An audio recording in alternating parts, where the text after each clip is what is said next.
প্ৰিয় দৰ্শক আমি এতিয়া গৈ আছো দাদাৰ লগত দাদাৰ পৃথিৱীখনলৈ হয়নে দাদা এজন বিশাল মনৰ ব্যক্তি যাৰ হৃদয়ত আছে কেৱল মাথো ভালপোৱা এই ভালপোৱা কিছু পৃথক হয় আমি আজি আপোনালোকক লৈ যাম নাহৰকটীয়াৰ লাচিত নগৰৰ নিবাসী তীৰ্থ গগৈৰ বাসগৃহলৈ য'ত আছে মৰম আৰু ভালপোৱাৰ অন্য এখন পৃথিৱী সম্প্ৰতি তীৰ্থ গগৈ আৰু তেওঁৰ পত্নীয়ে বহু বছৰ ধৰি এই নিমাত নিৰ্দোষী প্ৰাণীসকলক অসহায় অৱস্থাৰ পৰা উদ্ধাৰ কৰি এক নতুন জীৱন দি আহিছে কেৱল সেয়াই নহয় তেওঁলোকে বহু বছৰ ধৰি নীৰৱে কৰি আহিছে মানৱ সেৱাও চাওঁ আহক আমাৰ এই বিশেষ প্ৰতিবেদন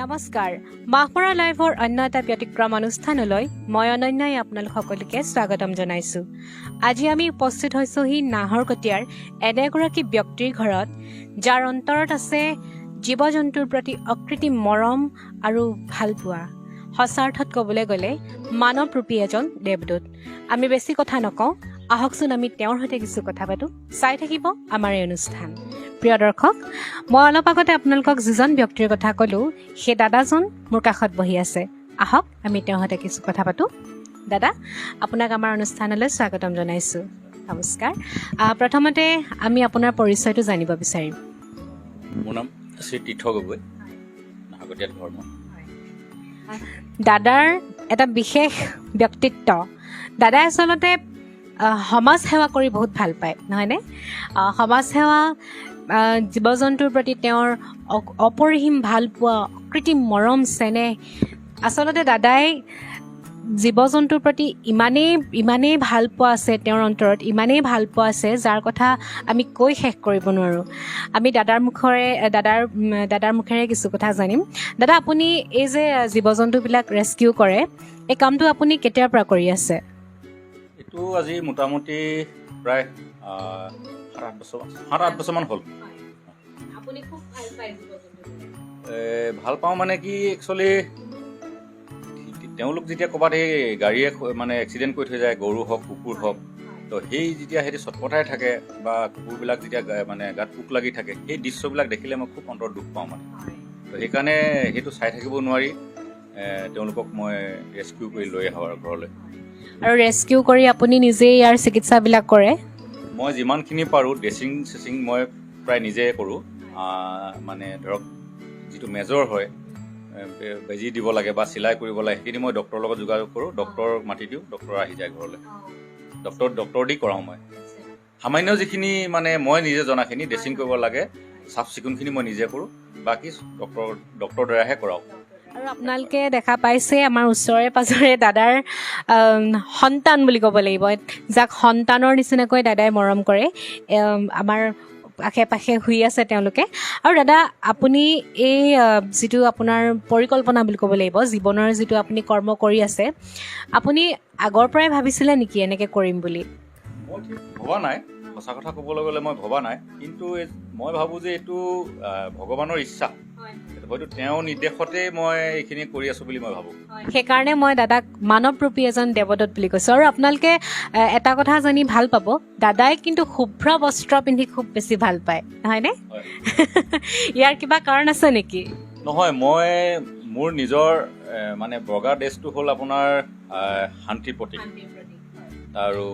মোৰ মনটো মইহে জানো মোৰ মানে লেতেৰা নে চফা নে কিবা মই জানো গতিকে মোৰ মনটো চফা আৰু মই মনটো শুদ্ধ বুলি মই নিজক মানে বিশ্বাস কৰোঁ গতিকে সেইকাৰণে মই যিটো কাম কৰিছোঁ মানে ভাল কাম কৰিছোঁ বুলি মই ভাবোঁ সেইকাৰণে ইহঁতৰ লগত এইটো বিজি থাকোঁ এইটোৱে খুব সুন্দৰ কথা শুভ্ৰ ৰংটো আমাৰ শান্তিৰ এটা প্ৰতীক আৰু দাদাৰ মনটো সঁচাকৈয়ে ক'বলৈ গ'লে ইমানেই স্বচ্ছ দাদা আপুনি আপোনাৰ এই কৰ্ম যোগেদি আপুনি মই জানিবলৈ পাইছোঁ পুৰস্কাৰো পাইছে হয়নে যিহেতু আপুনি ইমান সুন্দৰ কাম কৰি আছে আপুনি ক'ৰ পৰা পাইছিলে পুৰস্কাৰ এইটো 2024 চনৰ কথা নেপকাছ বুলি এটা আছিলে সংগঠন তেওঁলোকে যোগাযোগ কৰিছিলে মোক কেনেকৈ ক'ৰ পৰা কি গম পালে মই নাজানো গতিকে গুৱাহাটীত জ্যোতি চিত্ৰবনত তেওঁলোকে মোক নিমন্ত্ৰণ কৰিছিলে গতিকে তেওঁ তাতে মোক মানে এই পুৰস্কাৰটো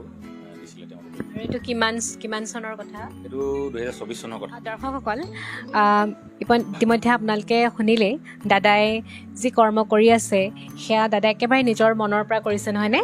নিজৰ একদম ব্যক্তিগতভাৱে কামবিলাক কৰি আছে। আৰু মই আপোনালোকক আমাৰ এই আশে পাশে হৈ থকা আমাৰ ভাইটি ভণ্টিসকলৰ লগতো চিনাকি কৰাই দিব বিচাৰিছোঁ। দাদা, আপুনি এতিয়ালৈকে আপোনাৰ ঘৰত কেনেকুৱা ধৰণৰ প্ৰজাতিৰ কুকুৰ ৰাখিছে? একচুৱেলি কুকুৰ মানে এইটো হ'ল আপোনাৰ হেৰি লেব্ৰা আৰু গল্ডেন ৰিট্ৰিভাৰ ক্ৰছ। সেইটো আমাৰ বেটাই লৈ আহিছিলে এই অৰুণাচলৰ পৰা, তেওঁলোকৰ লগত ইহে আছিলে অকল। তো তাৰপিছত সিফালে আছে চেলি। তেওঁ হৈ চেলি হ'ল মানে বেলেগ মানুহে কোনোবাই ভাল মানুহে পুহিব নোৱাৰি বেমাৰ হ'ল। বেমাৰ হোৱাৰ পিছত বহুত মই বেয়া অৱস্থাত পাইছিলোঁ। গতিকে মই তেওঁক ৰেস্কিউ কৰা, তাত ট্ৰিটমেণ্ট কৰিবলৈ লৈ আহিলোঁ। ট্ৰিটমেণ্ট কৰিবলৈ লৈ অহাৰ পিছত 6 মাহমান লাগিলে ভাল কৰিবলৈ। ভাল হোৱাৰ পিছত তাৰে মানে এইবিলাক পোৱালি হয়। এই প্ৰজাতিটো হয় ডালমিচিয়ান বুলি কয়। হয়, আৰু লোকেলো আছে।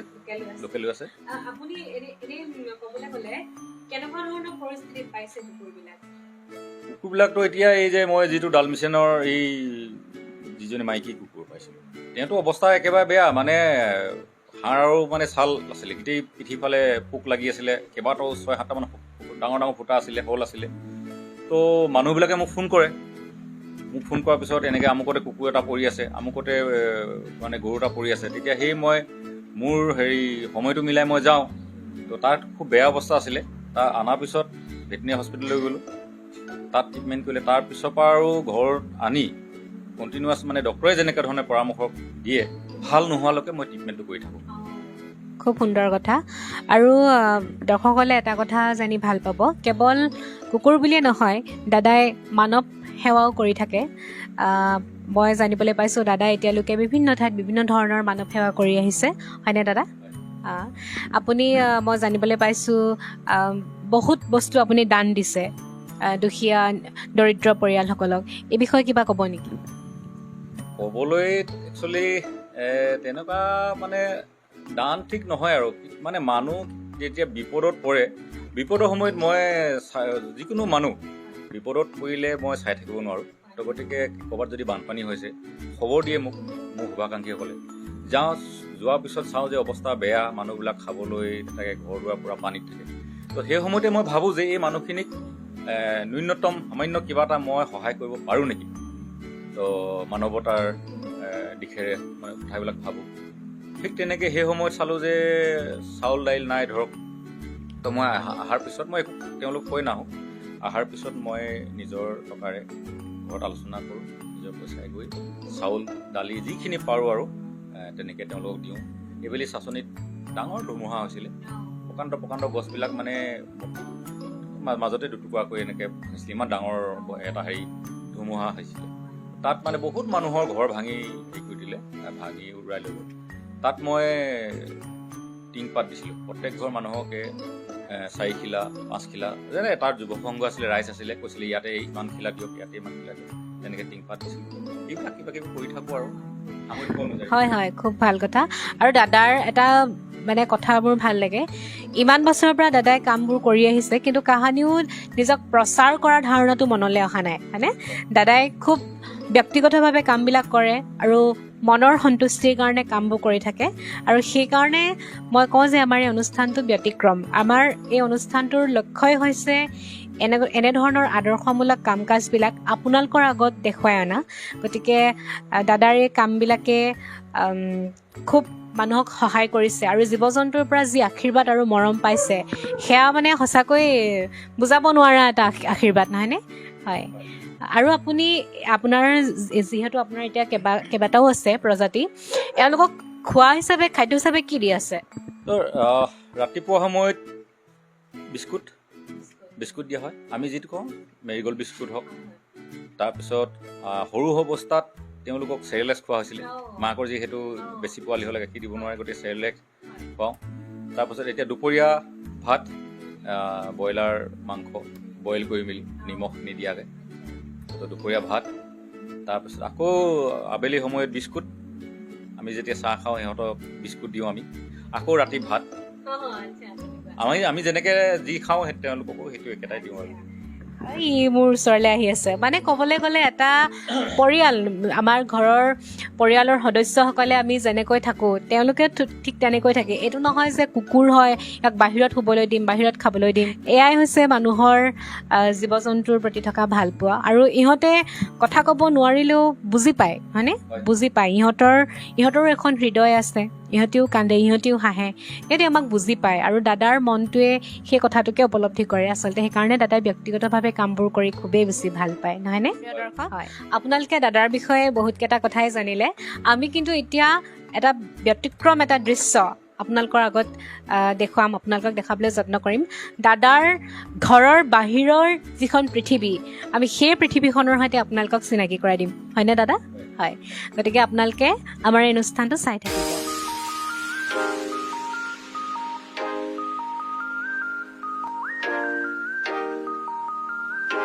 দৰ্শক, দাদাৰ এই কুকুৰটো, ইয়াৰ নাম হৈছে জিমি।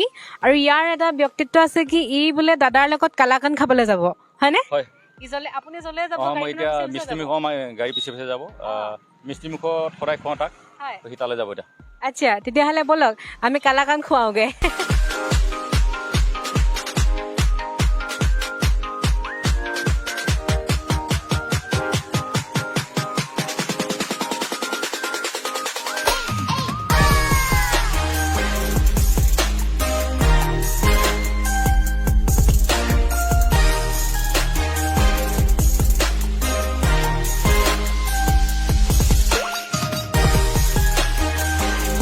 দাদাই বোলে সিহঁতক কালাকান খুৱাব। আৰু ই ইমানেই চতুৰ, ইমান দূৰৰ পৰা সি কালাকান খাবলৈ আমাৰ পিছে পিছে আহি আছে। মানে আপোনাৰ একদম বেষ্ট ফ্ৰেণ্ড। একদম ভাল বন্ধু মোৰ লগত। কালাকান মই আহিলে, এইফালে আহিলে কালাকান আৰু কালাকান খোৱাৰ পাছত পানীটো দিওঁ আৰু, নহ'লে লেতেৰা পানী খাই দিয়ে যে।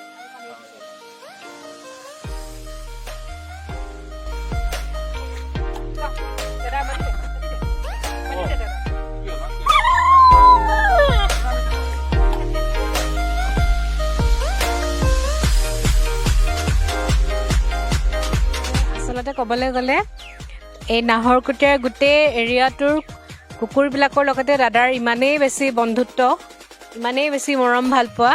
আমি যেনিয়ে গৈছোঁ কুকুৰবিলাক একদম গাড়ীখনৰ পিছে পিছে আহি আছে।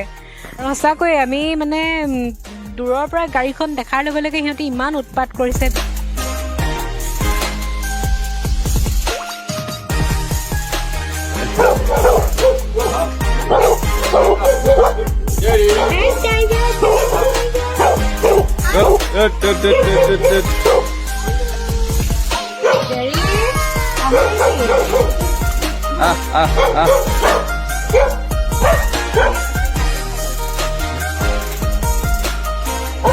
আৰু দাদাকতো আপোনালোকে চিনি পালে। আৰু এয়া হৈছে দাদাৰ বৌ। দাদাৰ প্ৰত্যেকটো কামৰ একমাত্ৰ সংগী বুলি ক'ব লাগিব। প্ৰত্যেকটো কামতে খুব সুন্দৰকৈ সহায় কৰি যায়। দাদা এতিয়া বৌয়ে এওঁলোকৰ কাৰণে ভাত ৰান্ধিছে। এতিয়া ভাত দিব ন বৌ? এতিয়া মাংস সদায় দিওঁ, মাংস ভাত ৰাতিও সদায় দিওঁ। আৰু ৰাতিপুৱা সেই পেডিগিৰি বিস্কুট এনেকুৱাবোৰ দিওঁ আৰু সঁচাকৈ ক'বলৈ গ'লে এই পৃথিৱীখনৰ মানে শান্তিটোৱে বেলেগ। এই পৃথিৱীখনৰ যিটো মাদকতা, এইটো মানে যি বুজিব, যি প্ৰকৃতি ভাল পোৱা যিসকল আছে, জীৱ জন্তু যিসকলে ভাল পায়, তেওঁলোকে গম পাব যে এওঁলোকৰ লগত লাগি থাকিলে মনটো কিমান বেছি শান্তি লাগে, নহয়নে? গতিকে প্ৰিয় দৰ্শক, এয়া আছিলে আজি আমাৰ অনুষ্ঠানটো। আশা কৰোঁ আপোনালোকে আমাৰ এই ব্যতিক্ৰম অনুষ্ঠানটো চাই ভাল পালে। আৰু যদিহে ভাল পাইছে তেতিয়াহ'লে লাইক, কমেণ্ট, শ্বেয়াৰ আৰু ফ'ল' কৰিবলৈ নাপাহৰিব। চাই থাকিব মাহমৰা লাইভ।